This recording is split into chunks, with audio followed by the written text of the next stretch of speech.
Hello, this is the Advocacy Federation Podcast. The Advocacy Federation is an Edmonton-based community which is centered on the rights of people with disabilities. With support from their allies, we get together to discuss the issues facing people with disabilities. We are a community that helps people understand their rights and show them how to stand up for themselves. We are also here to educate and advocate on various topics in the lives of those in the disability community in Alberta. Our topic for this podcast will address the realities of our community during the 2020 winter holidays. These realities include food security, which, accordingly with Disabled World from the United Kingdom, includes food stability. This means there is the ability to obtain food access. This means the food is easy to access and afford for everyone and by choice. Food availability. This means that we can know about the supply of food through making, delivering, and how it is given out. After, we will be discussing connecting with the people special to us during the holidays. And we will be finishing off with gift giving. We hope that you enjoy our podcast.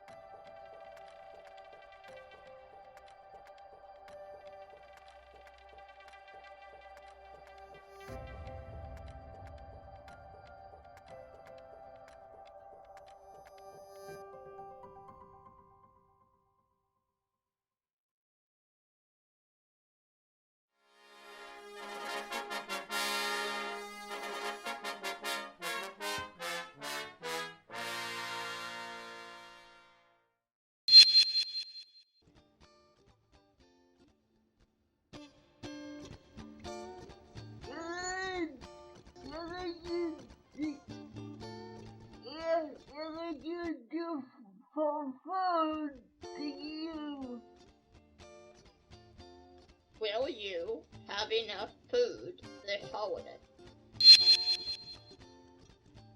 Will I have enough food to eat this holiday? Yes.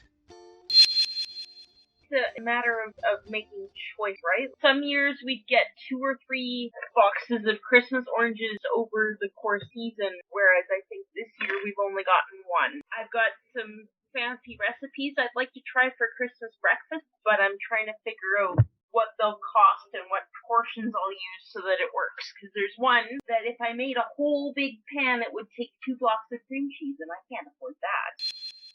I'm very blessed to have some family members in my life that will help ensure that I have enough food for this holiday. If my situation was to change, or some of my friends that are also on the same income should change their situation, they also would not have access to food, whether it's just basic food or a little bit more fancier for the Christmas season.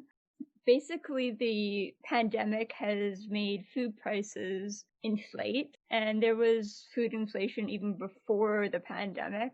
Our incomes have not increased on AISH, however, food and income is still proportionately there. Yes, I may be a lucky one that has support, but unfortunately not everybody does. Will you have enough food this holiday? I don't get my check again till the 31st, and my food is gluten-free, and many of the gluten-free third-party companies aren't what's called sending food to the stores, food for people with dietary problems. Really, I'll say I won't have enough. I'm just going to be sticking with my Ensure and milk. For me, personally, I will have enough food this holiday season if I am able to go and spend Christmas with my dad, time with my dad, because he lives alone. So, yes, I will have enough food. Is anyone here having to use community resources like the food bank over the holidays? people like me with allergies, it won't have that much options in the food bank.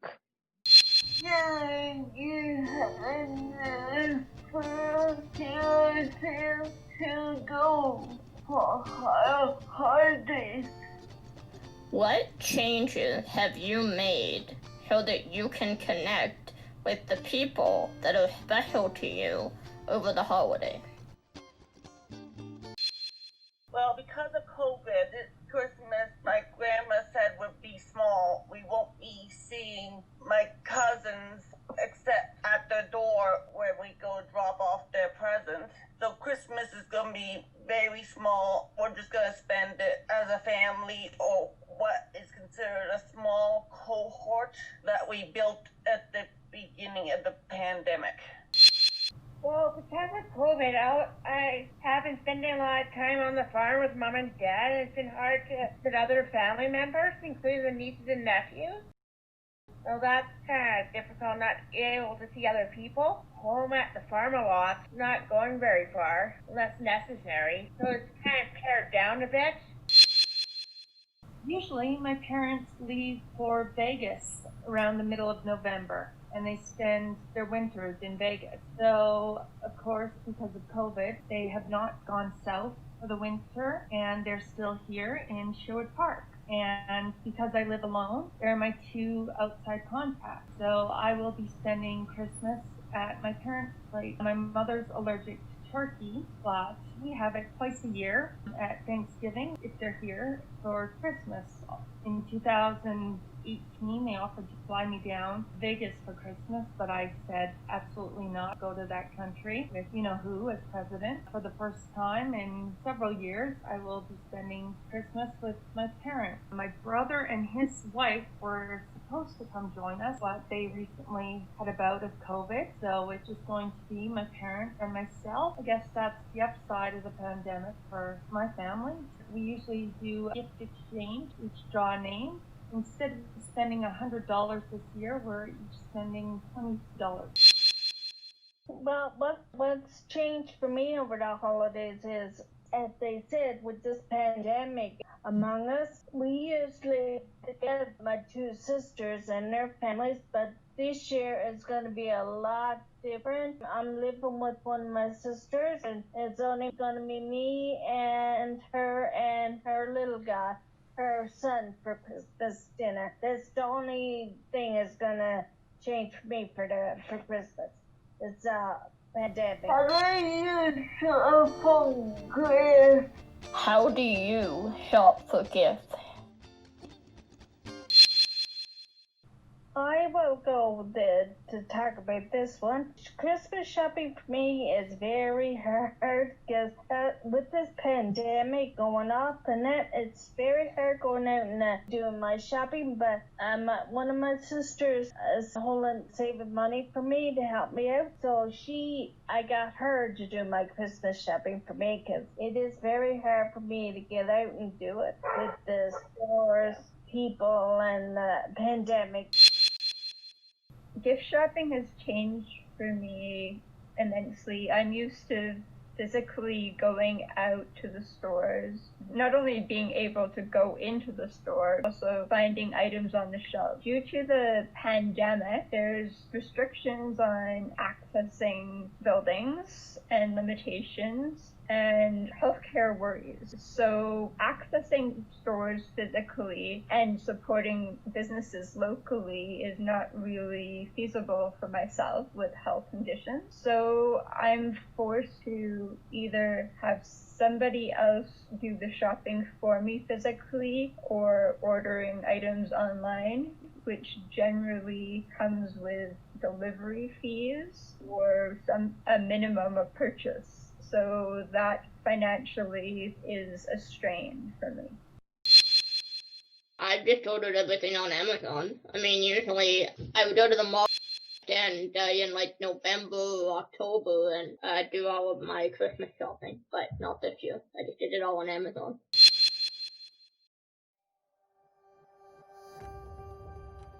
This brings us to the end of the Self-Advocacy Federation Podcast.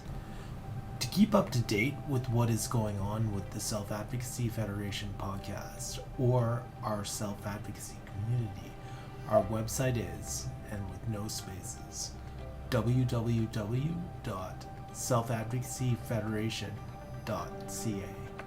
You can also visit us on Facebook at Self-Advocacy Federation. You can also access our YouTube version of the Self-Advocacy Federation podcast by searching for the Self-Advocacy Federation channel, and please subscribe.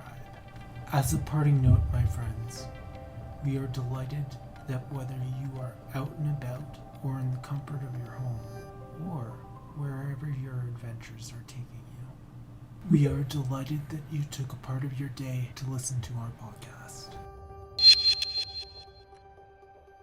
On our YouTube version of the Self-Advocacy Federation podcast, we have listed some resources you can look into for mental health in Alberta. It is important for all of us to see ourselves in the best light, mentally and physically.